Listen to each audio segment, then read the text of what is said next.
Shock Piece: The Search for Freedom. A novel by C. Nguyen. Chapter 6: The Disappointment. May 1975. They were so glad that Nguyen was safely home. Like most other soldiers, he had walked and hitchhiked along the way. The 20-year-old soldier was barely an adult. The Civil War was even older than he was. On the way home, he had seen many corpses from both sides lying exposed on the stretch of National Route Number 1, and the mutilated and decomposed corpses were sadly ignored. The patriotic heroes of the South Vietnamese armed forces in the 25th hour were disturbingly being erased from history, and their death was agonizingly unjustified. He had cried and exchanged his uniform for civilian clothes like the rest of his mates to avoid being gunned down when the news of total surrender was heard. Piles of guns, grenades, army boots, and uniforms were scattered here and there, and no one dared to touch them. They had suddenly become an encumbrance and a liability for the owners. Nevertheless, broken down army buses were stripped empty by civilian scavengers. The pitiful sights of the last hours of the war were sad and depressing. Walking along the highway home, he could not believe that the South had lost so quickly and bizarrely. It was so swift and surreal, a bad dream in which Nguyen could not understand the sequences. Was it the end, or was it the beginning? The dream was so odd, and it ended abruptly, just like the 21-year Civil War. Nothing made sense. If it had been a movie, he could not comprehend the director's objectives, the courageous fighting, and the heroic sacrifice of his buddies. Where did those fit in? The fierce and fearless combats of the South Vietnamese armed forces were still vivid in his mind. So why had they surrendered? Perhaps the soldiers were mere playing cards.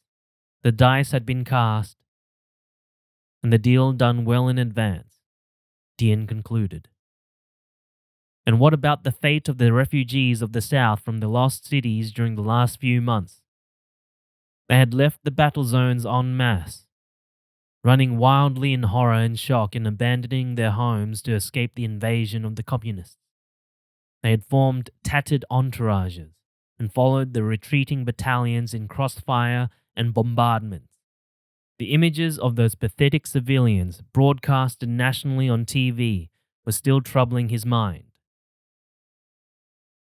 What had they gained by believing in the protection they rightly deserved, only to realize that the fate they had been so terrified of was heaped on them in the end by the leaders of the country, who had left them high and dry? The betrayal was sharp and brutal. No one had expected it. Ah! Here he was at last. Nguyen was relieved. He could see the lines of Dipterocarpus zeylanicus trees along his street leading him home. Quickening his steps, he was breathing faster with the adrenaline coursing through him. The journey had taken him 5 days since his farewell to the command unit near Long Can, his last battle zone. Home was only a few steps away. There would be no more fear and anxiety. He was coming home, and he would finally be safe. He did not have to solve the puzzle anymore. Let that become someone else's liability. He did not have to fight any longer. That was what eventually came out of this war. Kim and Trin caught up with him. In the fading light, his expression was indistinguishable, but Trin could feel that her brother was very pleased. His smile broadened, and his eyes twinkled. Their radiance was deepened through his skin, darkened from hours of sun. The two little girls, 15 and 13 years old, were walking side by side in fast strides. Each was holding tightly to his hands, crying and laughing at the same time. "We were so worried about you," Kim said. "All of us. Oh, I'm so glad. You're home. You're home now," Trin giggled, wiping her tears away with the back of her hand. the other hand not letting go of her brothers. Yeah, home and hungry, Dian remarked light-heartedly, trying to suppress his emotion. They laughed and broke into a run in the last 10 meters when they saw Mother sitting on her small stool. Oh, son! Mother could only mutter those words between hiccups. Dian smiled sheepishly, with tears running silently down his cheeks when Mother held out her hands. They held hands briefly, and then she gently patted his shoulders. Relief was clearly visible in her stance.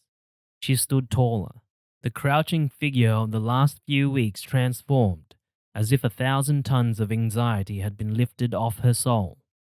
Then they all went in together. There was good reason at last for the family to rejoice.